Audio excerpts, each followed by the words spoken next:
Everybody, what's going on? It's Mitch from We in Tennessee, and happy fall week. And if you don't know what that is, around here, Knoxville, Maryville, we have the week off from October the 6th to the 10th.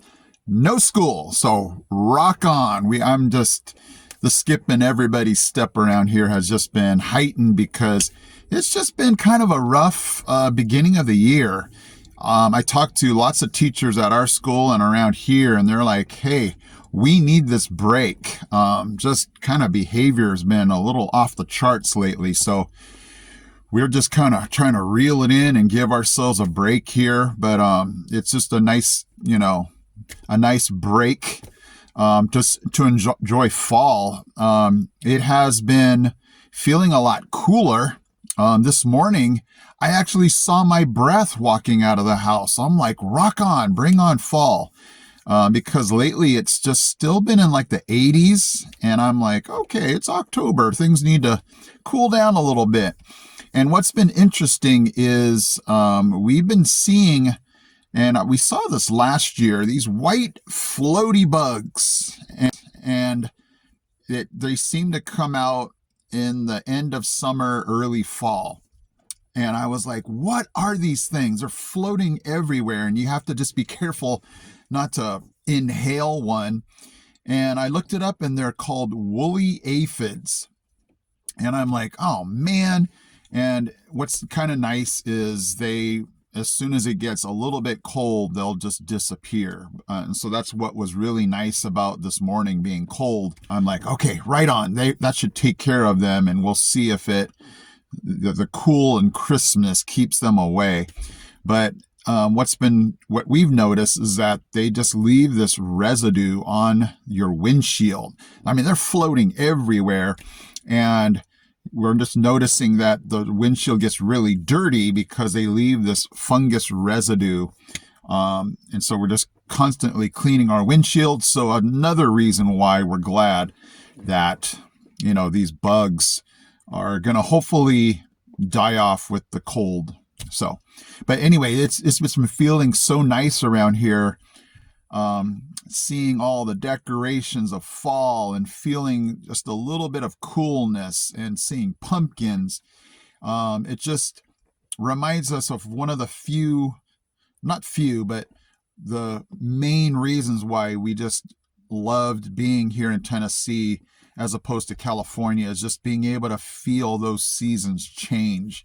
And it's just, you have college football and, fall and pumpkins, and it's just pumpkin spice everything around here. My wife and daughters really get into all that pumpkin spice things. I'm a big pumpkin pie fan, but other than that, I'm not into coffee. I'm not into all of the other pumpkin things, but you bring on pumpkin pie, I'll be the first one in line.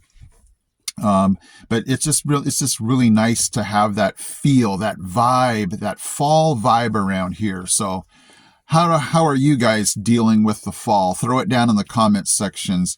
Is it your favorite season? What part of it is your favorite? But around here, we're loving it. We're just loving that it transitions and not just stays summer like it did out in California. But in the news, if I could switch and transition, it just caught my eye the other day that the Tennessee Supreme Court set a date for around this time next year, 2026, for Christa Pike. If you do not know this story, back in 1995, her and her boyfriend brutally tortured and murdered Colleen Shimmer. And this happened at the Knoxville Job Corps campus. And just reading the details, I'll spare you some of the details, but it was just horrific to read. And, you know, obviously the court found it horrific enough to sentence her to death. She is the only one on death row that is a woman. And if, you know, she is really sentenced to death next year, she would be the first woman since the 1800s to be executed here in the state of Tennessee.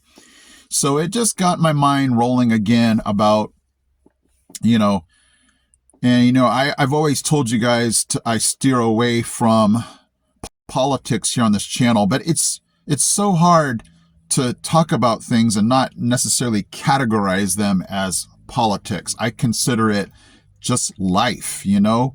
We have a state here, a country that, you know, the death penalty is a real thing. And your morals are going to be what judges how you react to it. So I don't necessarily call it politics. I just call it your ethics here. So, you know, if you want to chime in on this one, I've always been a firm believer in the death penalty. I feel it's not a deterrent in some cases because it takes so long. You know, if I feel like it's going to take 25 to 30 years for you to actually sentence me to death, then it's not going to be a deterrent. And why even call it the death penalty if it's not going to happen for that long, you know? And you might say, well, Mitch, there's always mistakes being made. And if you would be right, of course. But that's not a reason to abolish it. It's not a reason to say, well, it just doesn't work. And there's always people that will say, well, you know, aren't you a murderer yourselves if you have this death penalty? And the answer is no, because, you know, if the law is established that this is, you know, the punishment for it, then that's on the person. And that's just my feeling on this. You can obviously, you know, have a different opinion on this. But this week, you know, getting away from that story now, is we have the fall week. So I'm definitely planning on getting out, showing you more of the state. There's a lot of you that say that you're, you know, just possibly coming within the next year or so. And so definitely this is the time to throw out some questions you might have. I've had a lot of you ask me about different situations like housing and prices and insurance and the school districts in this area. So definitely feel free to shoot those things at me, since I have, you know, a lot of time this week to work on those kind of things, and definitely things around the house here that I've been so busy, you know, that I haven't had a chance to really dive into yet. So, but definitely life around here has been amazing. Just again, with the fall coming. And what really made us nervous is we wanted to hit up the Smokies this week, but because of the government shutdown, we were scared that we wouldn't be, you know, they might shut the park down. There are a few like visitor centers that would, you know, that are not going to be functional this week because of the shutdown. But, you know, all you have to do is check the websites and see what are possible, you know, openings. So we're excited to hit that up this week and definitely get out. My wife only has tomorrow, Monday off. So that's a bummer. You know, I just wish I could have the same breaks as she does, but she works even harder during the breaks because there's no, she works at a school, like an after school care. Because there's no school, now it's an all day thing. So she works actually longer hours. But we are loving it here, guys. Thank you so much for joining me on this Sunday. Definitely remember those woolly aphids. Those are what those white things are floating if you're here in Tennessee or will visit. They go with the, you know, the first cool or frost, they should disappear. But man, for a few days, they were just everywhere. And people were like, trying to swat these things away and not inhale them. And also just keep in mind, this whole death penalty thing. This thing really, you know, shocked me. Like, whoa, you don't see many women on death row, but this is one of those cases right here in Tennessee. So it was just really interesting. So Thank you guys so much for joining me today. Hit that subscribe and like button if you love everything East Tennessee and want to hear more stories, more advice, more things that just to be aware of if you're going to move here. And I'll see you in my next video.